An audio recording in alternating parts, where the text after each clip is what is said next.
Welcome back to Martial Arts Mindset. And today we're spotlighting the undefeated Emma Dolan, a Norfolk born super flyweight who's already made history. After turning pro in 2021 with a lightning quick stoppage on debut, Emma went on to become Commonwealth super flyweight champion by March 2023. She defended that title multiple times and added the British flyweight super flyweight crown in June 2024. Most recently, in April 2025, she successfully defended both belts against former European champion Lauren Parker. With an 8-0 record and a world title shot in her sights, a fighter who is one to watch. Welcome to the podcast, Emma Dolan. Hello. Thank you for having me. How are you feeling? Yeah, I'm all right. I'm pretty good. I'm all Yeah. right. Good, good. So obviously, I've just listed some sensational accolades, and you've had a fabulous start to your pro career. What's going on for you right now? We're going to start in the present. We're going to go back, and then we're going to fast forward. So what's going on right now? At the minute, not a lot. It's really frustrating at the minute, to be honest. I'm really positive right now. If you interviewed me last week, I was probably having a bit of a meltdown. Boxing's a very up and down sport, isn't it? But no, at the minute, we're just sort of waiting for a fight date. I mean, I'm really keen to fight anyone. It's one of them kind of situations. But I'm mandatory for the IBF title. Basically, what's happened is she's decided to unify now instead. So I've just got to wait a little bit longer. But I think we're going to try and get a fight in between, whether that's a Commonwealth title defence or a British title defence, whatever we can sort of get, and then look for sort of world honours after that. But yeah, no, it's testing my patience at the minute. Yeah. And the thing is, I've been chatting to a few of the girls recently. So I was chatting to Jasmina and I saw Ticey the other day. And I've just been catching up with a few of the girls. I think a lot of the girls are feeling quite frustrated at the moment. It's feeling like there's like a stagnancy that, Yeah, yes, has started to lift a little bit with MVP because obviously MVP have come in really strong for women's boxing and everybody on their books is going to need opponents. So that feels like it's going to give a natural lift to things. But yeah, it just feels like there's a bit of definitely. a bit of a stagnancy in women's boxing at the moment. Do you know, like what's going on? Like what? Why? What's happening? There are so many amazing women. Like put them on the cards. I know it's so strange. It had such a good acceleration point just after the Olympics, obviously with Katie Taylor, and then sort of Terry Harper sort of takes storm, and then like it had a bit of an acceleration, but seems to have just plateaued a bit at the minute. So Yeah, it's really don't know odd. why. Yeah, don't know No. why, but the fights are good enough. I mean, they're entertaining.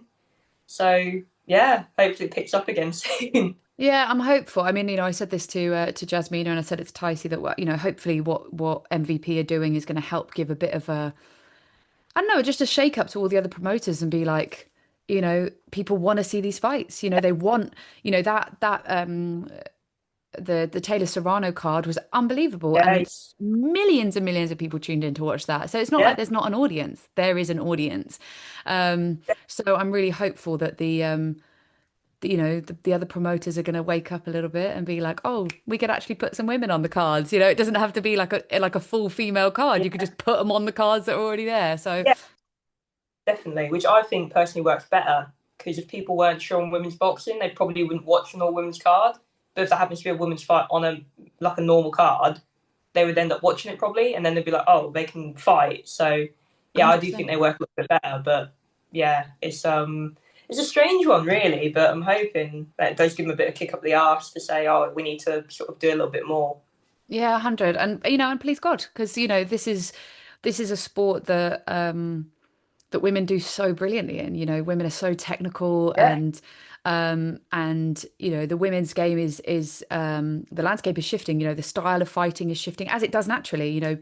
You've got heavier hitters and um you know just you can see the thought out consideration, you can see the technique, you can see the ring IQ, and I'm really hopeful that we'll get some more fights for you girls because you all deserve it. You're as hardworking, if not more so, because you have to deal with things like periods. So by default, it's harder for you. No, most definitely. And I think with the women as well, because there's a lack of opportunity, they are more willing to take the more dangerous fights per se on paper. I mean, begging for world title shots, begging for the hard fights, which I'm not saying you don't get in the men's, you do a bit, but I think the top level they probably avoid it a little bit more for the right money. Whereas Kate Taylor's fought Serrano 3 times, they've been relatively easy fights to make, haven't they? Yeah. And that's the thing. There there has been a harder partnering with women if there are fewer numbers, but that we're in a good place right now. There are an abundance of amazing female boxers, and obviously what we want is that it's like little girls coming up. They want to look on the TV and see somebody who looks like them and be like, Yeah, oh, this has a purpose because I could get there. I could be there like them. And that yeah. strives their own journey. So speaking, of little girls with big dreams, like let's go back to your story. Like, how did you get here? Let's go all the way back. Like what got you into the sport? Like Okay. if people don't know, like give us the details. Purely out of like jealousy of my brother. He's like he was going off somewhere with my dad twice a week, and I was a bit like, oh well, I want to go. I had no idea they're going to a boxing gym or what boxing even really entailed or anything like that. Went there, went to join in, completely bottled it. There's a load of like lads jumping around training.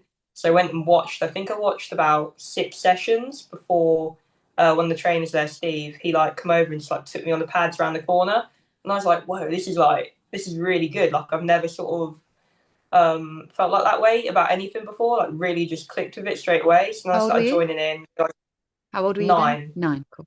9.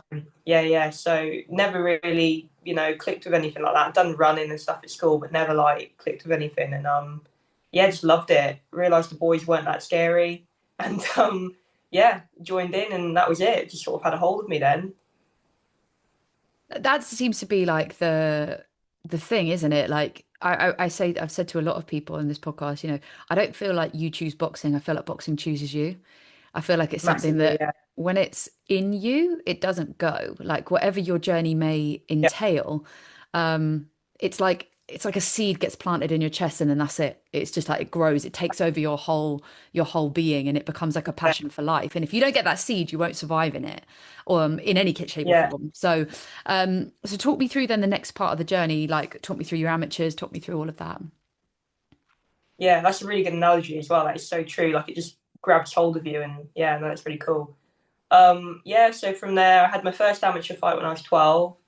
I won the first 10 on the bounce. Thought I was like fucking hot shit, and then I got beat in a ABA finals, I think, just for a youth one, my first loss or a junior maybe, but that hurt so much. I'd never obviously everything been going really well, and obviously having your first defeat, I guess that's kind of make or break for some people.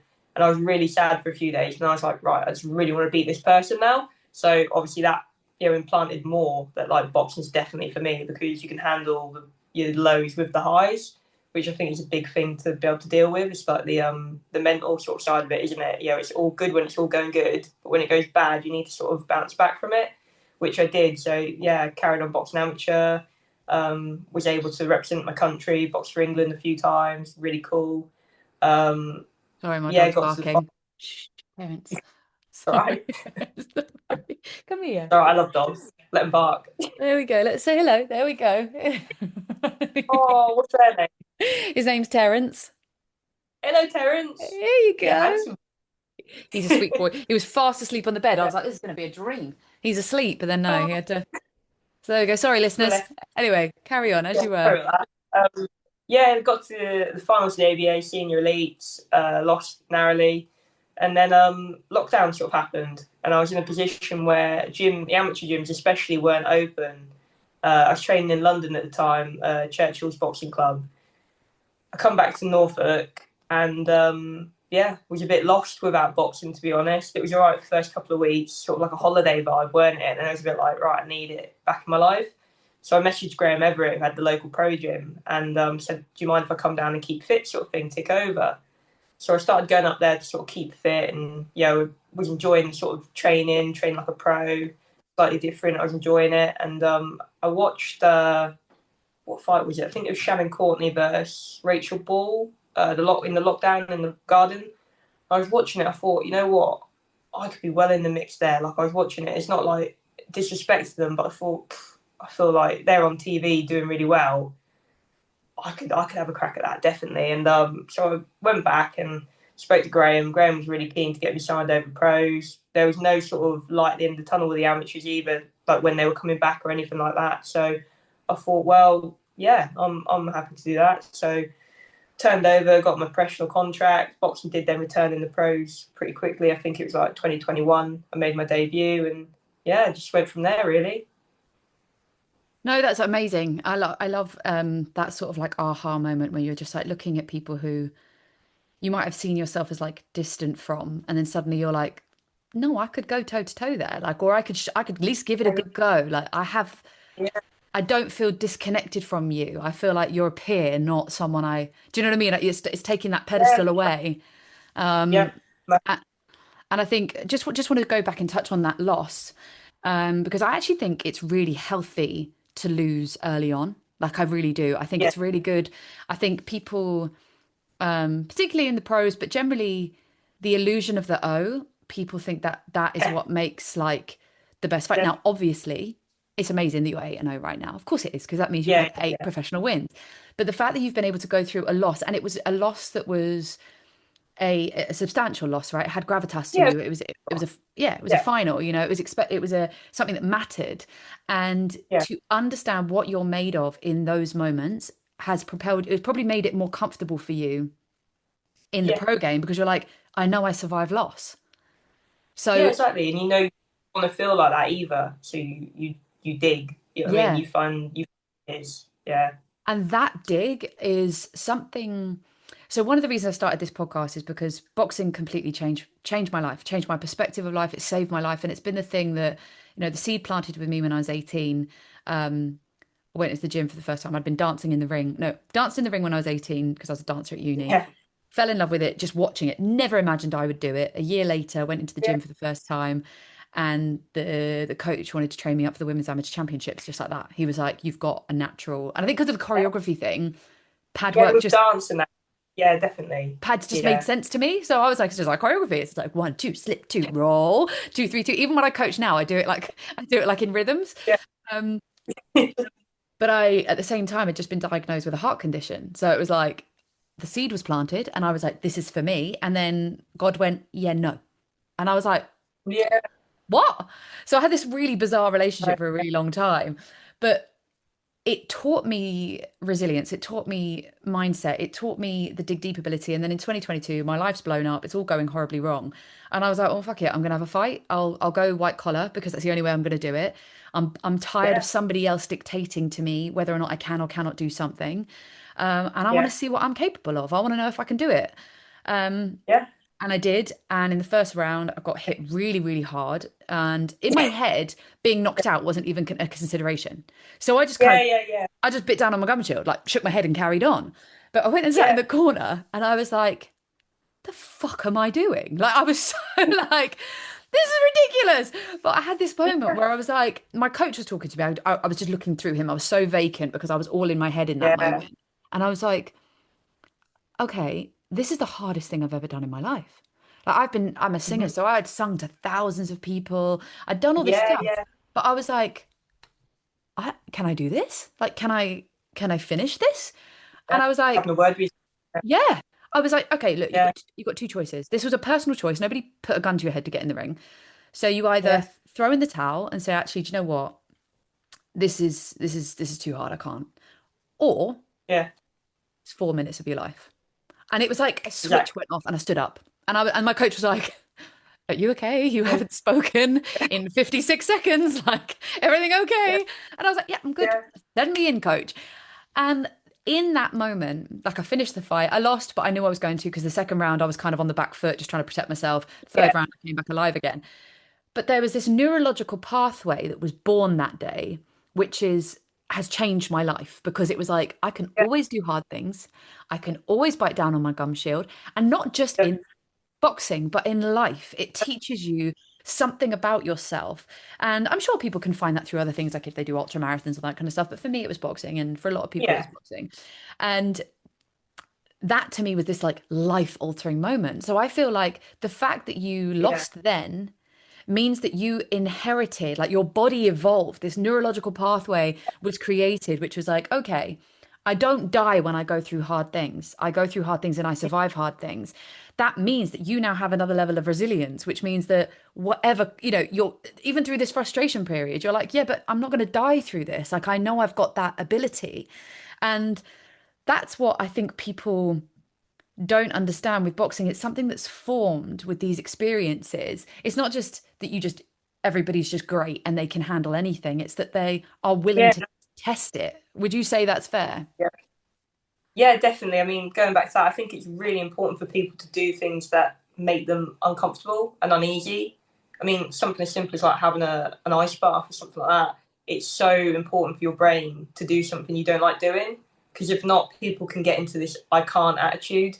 And I can't is so easy to say, isn't it? But when you start pushing yourself and doing things that you didn't believe you could do, that's when you really start to grow and evolve as a person. So I think boxing should be implemented like in schools and stuff. I think it really teaches kids, discipline, working hard for something, getting something back out of it. So yeah, it's all really good. I fully agree with that. I That was my little clicks there because I've said this to a lot of people that I think that boxing, and that doesn't mean sparring, doesn't mean kids getting punched in No, the head. It means no, the discipline, the respect. yeah. I think also there's like a natural primal hierarchy that is created in martial arts, in boxing, that we don't have enough of. Mhm. Like, especially in young men, they need Yeah. healthy guides, healthy Yeah. masculine people, That's and also boxing creates safe spaces for people. I think it helps women cool.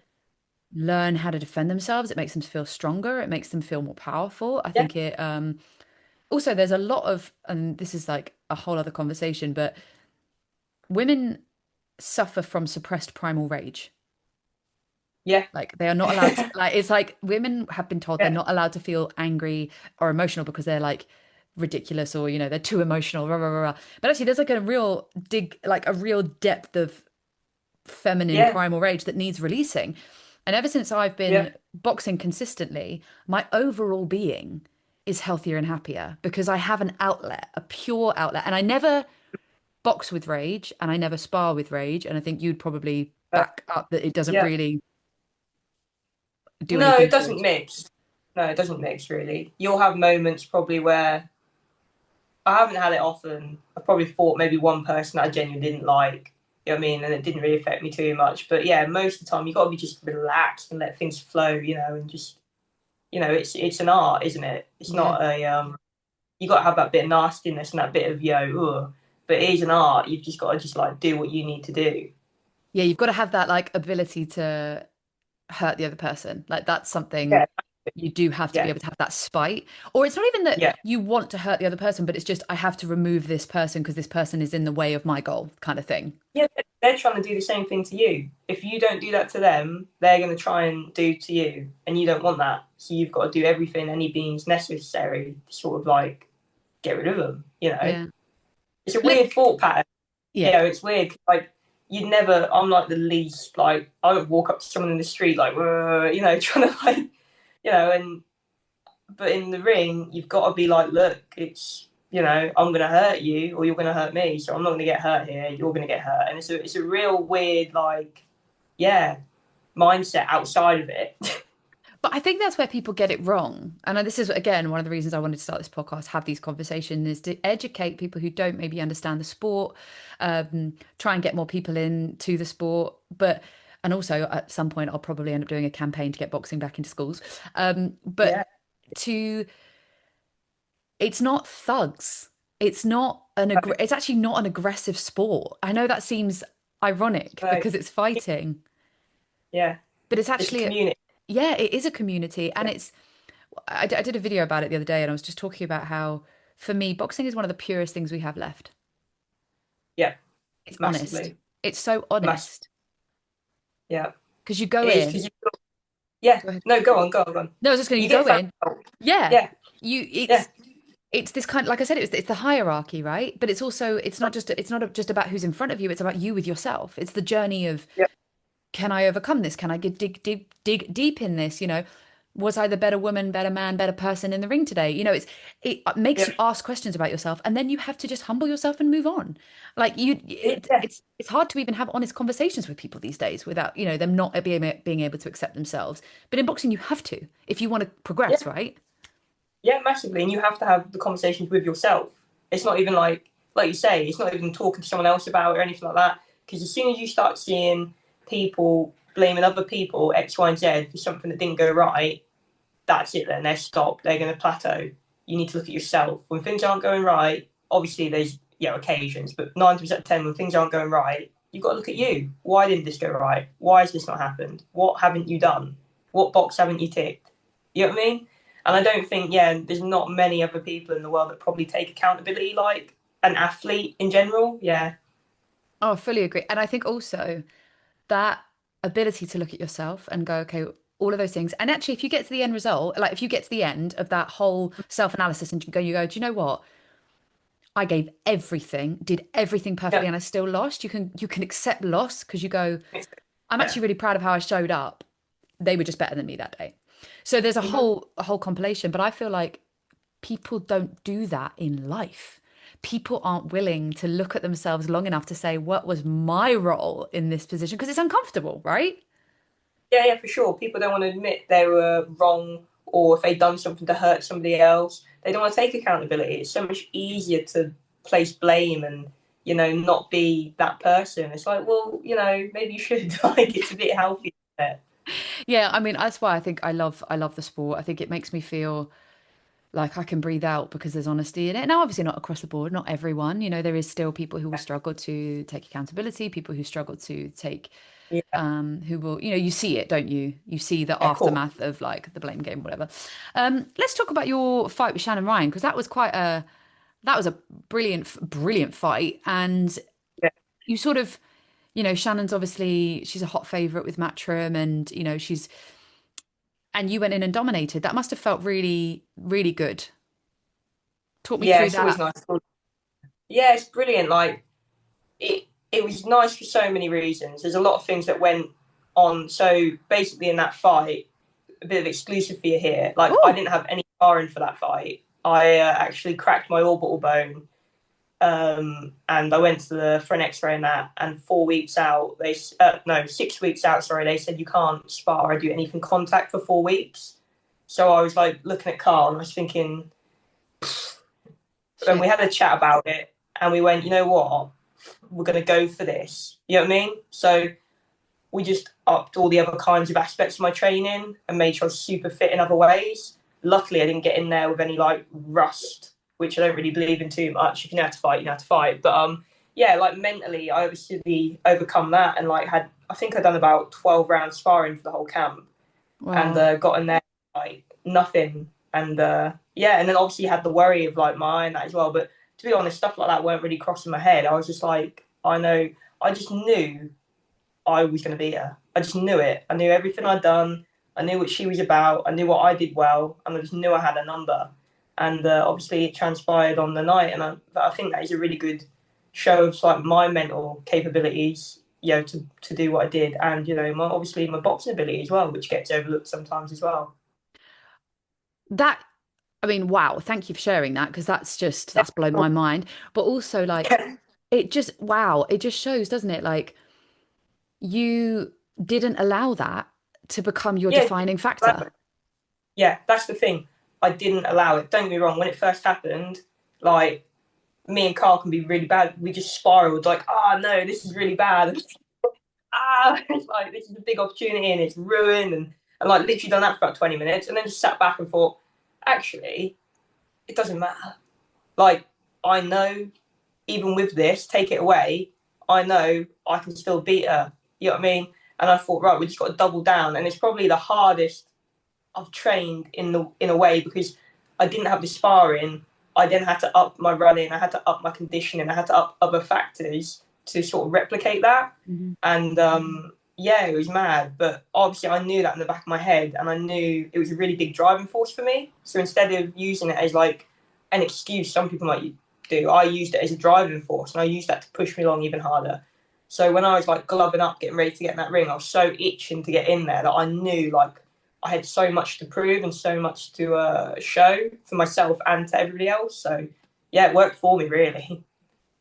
That, oh God, there's so much here. Like that's so amazing because I think we can always, it's almost like a comfort when you can protect yourself with your out.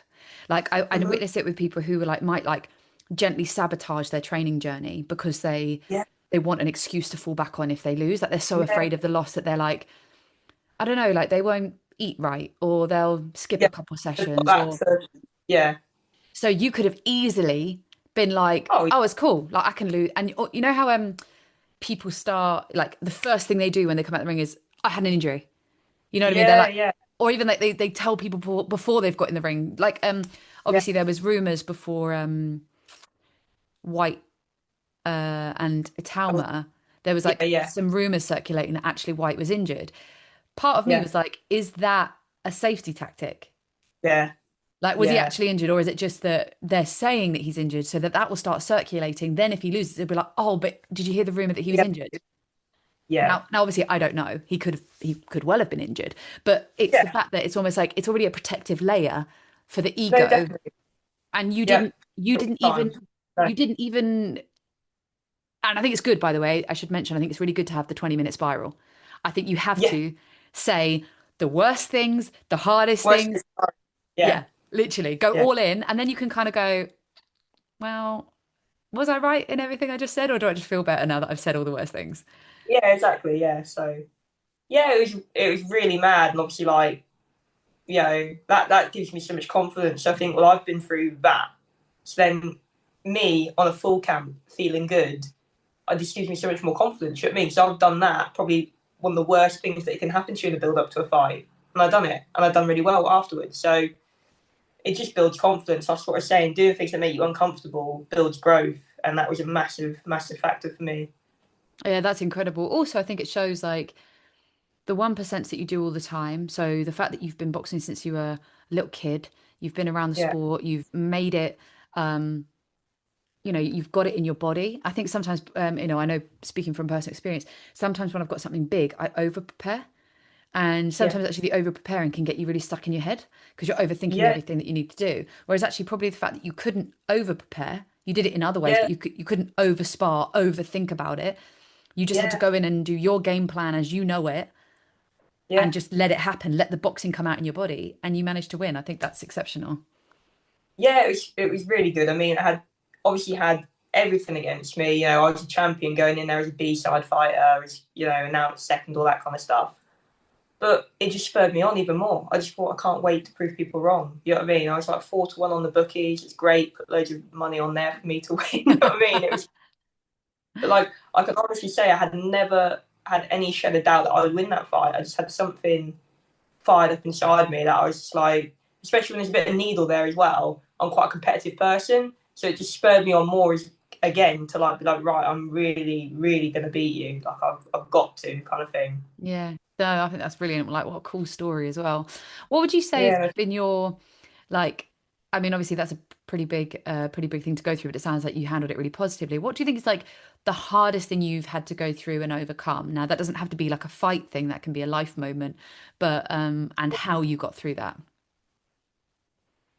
I don't know. Like I found the amateurs a lot more mentally challenging than the pros. I think when you start getting up into sort of the England kind of setup, and then you're knocking on the door for GB, that kind of whole area. I don't want to use the word toxic because it's not toxic, but it's very cutthroat in a way, or maybe like that was my sort of thought pattern behind it. And I think obviously going through that again is a really good experience. Like you lose one fight, you don't make the cut by like one little bit, and then that's it. You're not selected, and your kind of year then is just like fighting on club shows and stuff like that, rather than boxing for your country and going off and doing everything. So I think I had to deal with a lot of sort of demons there. I think I really that was quite hard, but got over it and stuff. But yeah, I haven't really. I think you deal with little demons all the time rather than one big one, and then that's helping you grow all the time. Fortunately, I've never really been for anything too traumatizing in my life. You know what I mean? Like, you know, grew up working class, normal. Parents split up at an early age, like just like a normal thing. Loads of people go through all the time. And obviously, boxing has its moments like a roller coaster. You have moments where you feel on top of the world, and then you have moments where it comes crashing down, and you feel absolute rubbish, like you're not going to go anywhere. But that's the sport that we've chosen that we love. So you've got to just ride it out. Yeah, and I think those are really good. It doesn't always have to be like something hugely traumatizing in your life. Sometimes it is those overcoming the highs and lows, because actually there are a lot of people who would go through the first few highs and lows and be like, I can't sustain this. Yeah, I, yeah, I can't. Like, I don't have the ability to dig in when I need to in those lows because I just want the highs, and that's also fine. Like, it's not for everybody. The life that does this, it's learning yeah. how to stay like this when life is doing this. Now, obviously, it's not quite as simple as doing this, but it's how you breathe. Like, do you have anything that you do in those moments that helps you feel better? Yeah, I do breath work and I do yoga and meditation and all that kind of stuff as well. I do enjoy it, but you know, it's not just the highs and lows either, really, is it? Because boxing in particular, it's a solitary sport. I mean, you're in there, you've got your teammates and stuff, but it is all you versus you. So there's so many different factors that you do. You give up your youth, really. I mean, it's not really giving up in the sense of the grand scheme of things, but I mean, you don't do things that most kids are doing because you've got ahead on your journey at that sort of time. That's a big thing for a kid to do. Like, I appreciate my younger self a lot more now as I've got older. I think, wow, you really, you've done well there. You know what I mean? To say, no, I'm not going to go out to that party, or I'm not going to go do this, I'm not going to go do that. To have that kind of head on your shoulders at that age, and I think all that put together really helps you grow as a person. And that's probably why, a lot of fighters at this time, if they've got to this far, they are quite resilient people. Yeah, I think that's completely true because a lot can drop out around, especially around like 15, 16, when their friends are Yeah. starting to go out because you can't see the bigger picture. You just see how disciplined your life has had to be. Yeah, And that massively. discipline is so, it's something that it's taken me a long time to realize I have it because I've been chasing it for so long, if that makes sense. So, Yeah. like, I didn't get into sport really until I was 18, 19 when I first went into that boxing gym. I've always Yeah. danced, but I was never considered sporty. Like, I had eating disorders from very young and very, very, Dance is so hard, isn't it? Because my best mate was a professional ballet dancer, and some of the stories I've heard from the dance background, I'm sure it's not the same all across the board, but that can be quite a not nice place to be, can it? And like you'd expect that from a boxing gym, but boxing's really inclusive and nice. yeah, It's it like actually is. Yeah. the dance world sounds terrifying, to be Yeah. honest. Honestly, Yeah, I ended up being much more towards like hip hop and street because I could cover my body up. yeah, I wouldn't yeah, like, yeah, yeah. I remember getting selected to do lyrical, which is much more of like a contemporary style when I was in university Cool. and had to wear this like leotard dress thing and wanting to absolutely like throw myself off a bridge. It was just because I just had such like, discomfort Yeah, within my own skin and that was like, that's really hard. And so, I had all these sorts of uh internal battles, but I didn't really understand what I could do. I didn't realize there was things I could do, like I could just take up running and yeah, like, I didn't have that kind of education around me.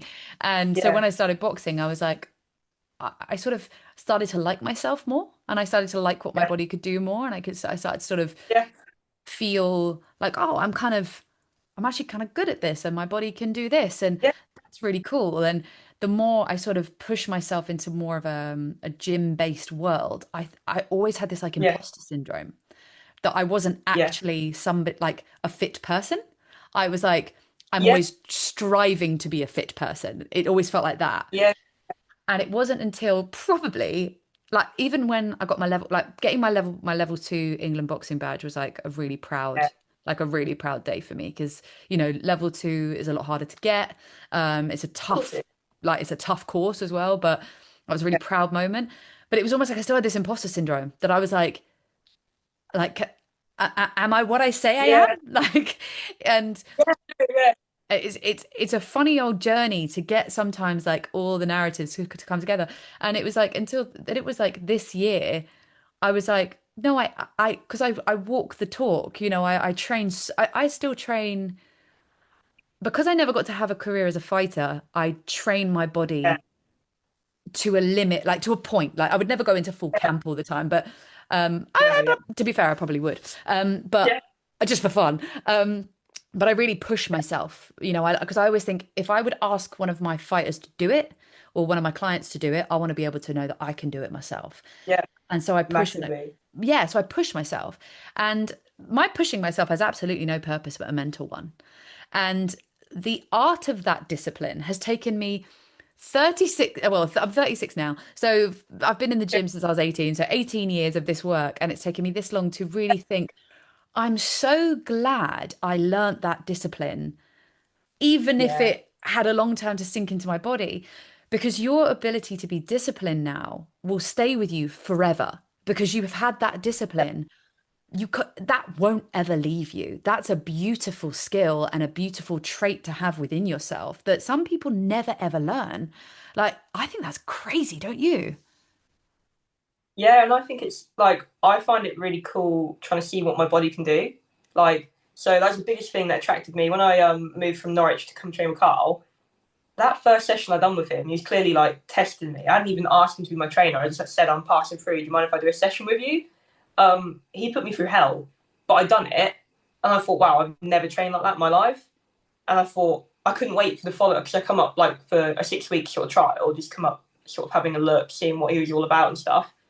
But every session was absolute hell on earth. It was the hardest I've ever trained, but my body was getting stronger and I was doing things I hadn't ever done before. And I found that so fascinating because I thought I was training as hard as I possibly could, but I wasn't because obviously I was training hard with Carl. And I find that so fascinating. Like, what can my body do? Like, what can I put myself through and still like come out the other side? So that's what I really enjoy out of it as well. It's magic. And I think that's something that you can't bottle up. I wish we could. I wish we could bottle up and hand it to people and be like, you could have this every day. Like, Yeah, come to the yeah, gym because it feels this good. yeah, Like, do yeah. It's you, amazing. how old are you now? 27. Yeah. So you've got like, the great thing about women's boxing is that there is more longevity in the sport from what we've seen so far. You know, look at like Tasha Jonas, she was fighting well into her 40s. Um Yeah. and we know it's scientifically that women hit their prime later. We hit our Mm. prime like in our 30s, which is really cool. Because you're already on this like beautiful journey and you're pushing yourself and seeing how far you can go. And you think, wow, you don't even know what your limit is. No, for sure. Like for me, I think I want to be out early 30s. Like I want to have kids and stuff. And like I think it fair play to them. Probably where they've come about, it's forced them to box when they've had kids. But I think like I've been doing this since I was 9, and I love boxing still at the minute, and I don't want it to end. But I think when I've stopped, I don't think I will come back. I might be wrong. You can throw this back and be like, "Oh, you're a liar." But yeah, I think sort of early 30s. I'd like to be sort of on my way out, but you never know, and you can never say never. But that's why I really want to push for my opportunities now. I want to push for these world titles. So I believe I'm well up there, and I believe I can look at any of the champions, and I've got the beating of all of them. So on my day, sort of thing. So yeah, I really want to push for these opportunities and hopefully get them soon. I think that's a really healthy way to look at it as well, because, the last person to know when to quit is normally the fighter. So I think that it's great that you've Yeah. already got like goals in mind and things like that. And like you say, you don't know what's going to happen, like we never do, but to have a general, like a This general is me thought. saying now. When it comes down to it, I'm like, no, I don't want to leave. I don't Yeah. want to quit. Yeah. Yeah, I it'll always, be like you'll be like 34 being like, "Oh, I'm about to hit mid 30s." And I said early 30s, like, "Oh, I don't want to quit yet." I always say to Ellie, like, Ellie Scotney, I'm really good mates with her, and I say, oh, when we retire from boxing, we should spar once a year, to keep a hand in. She's like, no, fuck that. I want to be enjoying my life, like, but like, I get in the ring and I like, because I help train the amateurs as well up in Newark, and I get in the ring and I spar with the amateurs and that sometimes, just messing around. And I think, yeah, I want to be able to do this when I'm like 40, just have a go, keep in the mix sort of thing. Yeah. Because like the guy who taught me how to box initially, Steve, what I remember most from when I was first going to see him wasn't like, wow, this guy's an amazing boxing trainer, which he was. It was just really fun. And I think if you can keep that fun and that fluidity with you as you get older and obviously help the kids in that, you're just going to get so many more people in the sport and you're going to be having fun and yeah, have a great time as well. So yeah, might retire in the 30s, but still spar Yeah. with the youngsters at 40, 50. Well, that's the thing. I think people misunderstand that boxing is so fun. Like, it's Yeah, just, it doesn't have to be so heavy all the time. literally, some sessions you don't need to go in there and be like, "Come on, how much have you got?" And kill yourself. Some sessions can just be fun. Like you're allowed that. You're allowed to enjoy your work as well. And I think you really need that balance. Like it doesn't need to be like so killer all the time. You need a balance. Totally. Even like I've always been someone who's like a real perfectionist, and I think it probably came from my imposter syndrome, whatever. So I was Yeah, always like technical to a fault, like to the point where I'd be rigid with how technical I was with it. And I yeah, had to learn how to just like loosen up a little bit, like play around. Like it doesn't have to be so deep. Like if Yeah, you throw your literally, jab slightly short, it's not the end of the world. Like it's I know. okay. Yeah, I was like that massively, and like I still think I get imposter syndrome sometimes. Like after my last fight, my Lauren Parker fight, I literally had a lot going on. We lost my partner's father in the build up to it, but I'm sorry. literally I had the fight. Yeah, it was really tough, but like it was one of them things. But like after the fight, I weren't even happy at first. Like I was just a bit like, it was really weird because I think because there's so many spinning plates in the background of it, maybe. But like I sort of boxed and like everybody's jumping around, everybody's buzzing for you, and they're like, yeah, and it's like, oh, yeah, it doesn't even really feel like I've done something, if that makes sense. But like obviously looking back now that I've had time to reflect and like take myself away from it, I have done a lot, and like that is really good. But in the moment, it was just a bit like, oh well, it's just my job. It's not all that. You know what I mean? It's a bit like one of them. So I think you just get waves of that no matter what you're in, sort of thing. I think also grief has a really interesting way of making you look at life differently, and it can make Mm. you stop, check, and feel a bit like, I don't know, like what point does this have? Like what's Literally, its yeah, yeah, like yeah, yeah, in the grand scheme of things, like what point does this have? And it yeah, can make really beautiful moments feel a bit like a little bit grey, yeah, because your world has been open to the truth of mortality, and it's just, I mean, we know we won't get too deep into this because I don't want to depress everybody, but I actually over the past couple of years I lost six people in the space of like oh, 18 months. And this yeah, was off the back of like an awful breakup where I lost everything yeah, and moved in with my mum in Devon, and I'd never lived here before. And then people in my life just kept dying. And I was like, it took a long time for almost like the acceptance to land that this was yeah, being a human, that this is yeah, part of this journey, and to learn how to allow grief to walk with me. And yeah, what I learned was actually you can have the one of the best moments like you just described yeah, and carry grief next to you with it and be yeah, like, I know this is really good and I should feel really happy right now, but right now yeah, this feels a little bit confusing, so I'm going to honor this, and then when I'm ready I'll be able to look at that and go, oh sweet, like that was sick, I had so much fun or yeah, whatever. yeah, yeah. And it's made it massively. It's made me appreciate things as well. Obviously, we lost Georgia O'Connor earlier in the year, and like was really close to Georgia, really liked her and everything, and she's a top girl. And it just makes you appreciate things as well. Like she was 25, like she hadn't done anything wrong. She was healthy, and all that kind of stuff. And like obviously, cancer doesn't discriminate, does it? So it's one of them. So like you say, without getting too deep, you just don't know what's around the corner, do you? So that pushes me on as well to push myself because you don't know how long you'll be on this journey for. So just push yourself and enjoy yourself as much as you can, and live with no regrets. Yeah, and actually I shouldn't have said I won't go too deep into it because I like getting too deep into it. I Yeah, love let's getting get deep. I don't mind getting deep into it. I don't know why I even said that because I feel like we should be given permission more to talk about the big things, because I think sometimes we can get confused in our own emotions. I definitely felt that I was, I was having, I've noticed with me, because I'm still moving through a lot of my own processes, especially the last two yeah, years where I went through all these things, is I'll have like a really amazing few days. And then I can promise you, after that few days, a door is going to unlock within me and it's like, time to review some pain. And I'm like, no, I don't want to. Don't make me.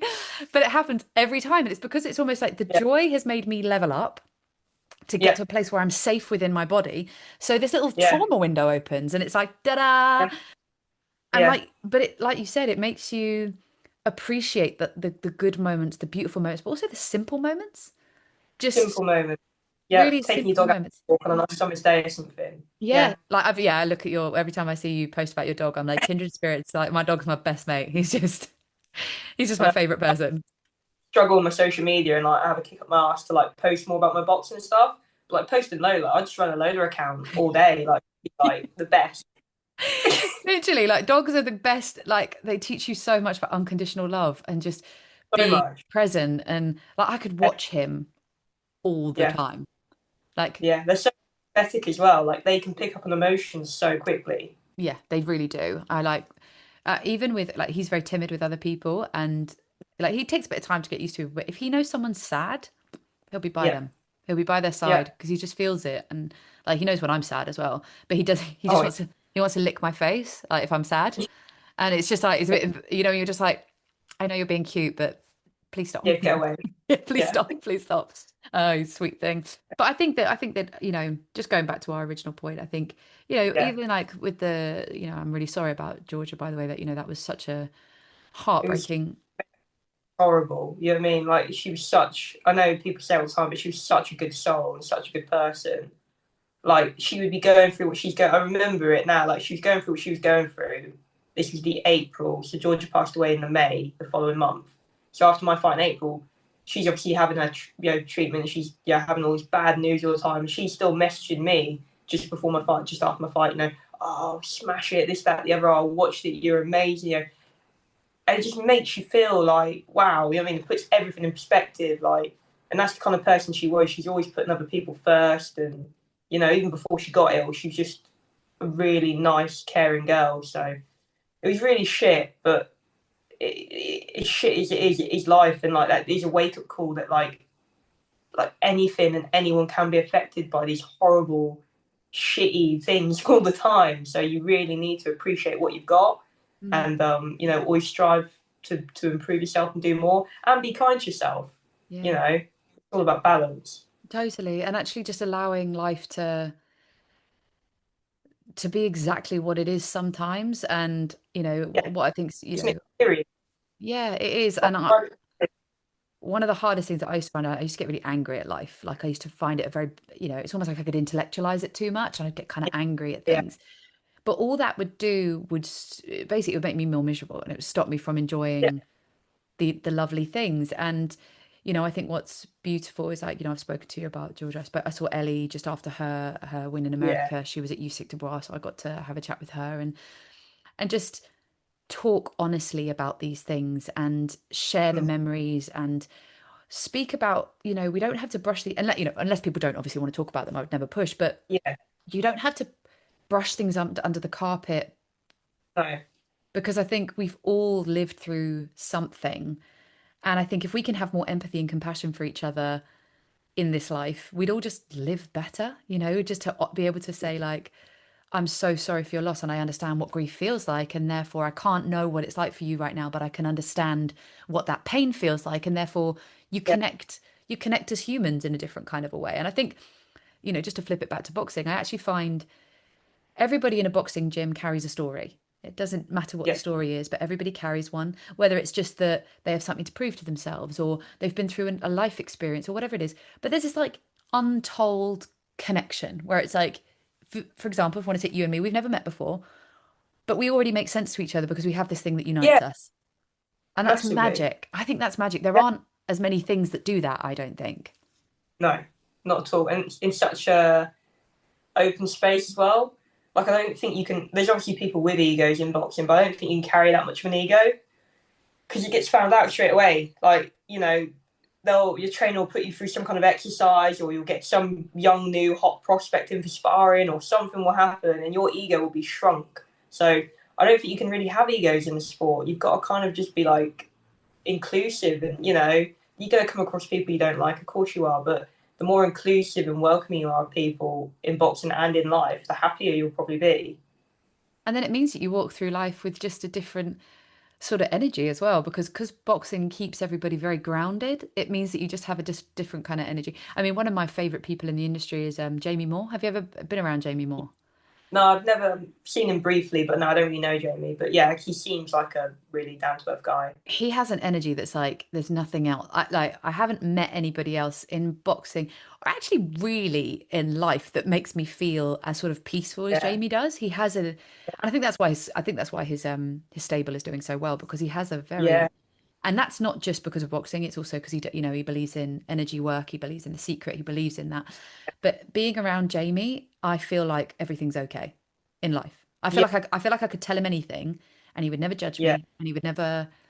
You know what I mean? I feel like he's that kind of guy, and I feel like that's a very special energy to have in boxing. And more of that massive. where people are just Yeah, like accepting of each other, and there's a lot of that. I yeah, mean, he's a very special being, but there's a lot of that in general, just that like yeah, peaceful of course, yeah. accepting energy. nobody's no better than no other, are they? You know, everybody's on their own little journey, having their own experiences. We're all here for the first time. Just enjoy it as much as you can. You mean, it's be good times and bad times and everything else, you know. But you just got to be on this journey and enjoy your experience here. You know, it goes quick. Yeah, it really does. Look, Emma, I'm not going to take up too much more of your time because we've had an absolutely fantastic chat, but I'm aware that I've kept you for an hour already. But it's been really, really wonderful to talk to you and get to know you a bit more and hear your story. And obviously, we're really, really hopeful that we're going to get some fight news for you soon, and you'll be Yeah, back out on the road. Please yeah, God. Um, but look, good luck, and hopefully, I'm looking to do a new boxing series, which I'll talk to you about off camera, because it would love to, I'd love to come because I haven't decided I'm doing it yet, and I'm not announced it yet, so I'll keep it quiet on the podcast. But I'll talk to you about that when we get off the call. But it was lovely to chat to you, and hopefully we'll see you on the circuit soon. thank you. Speak soon. Take care.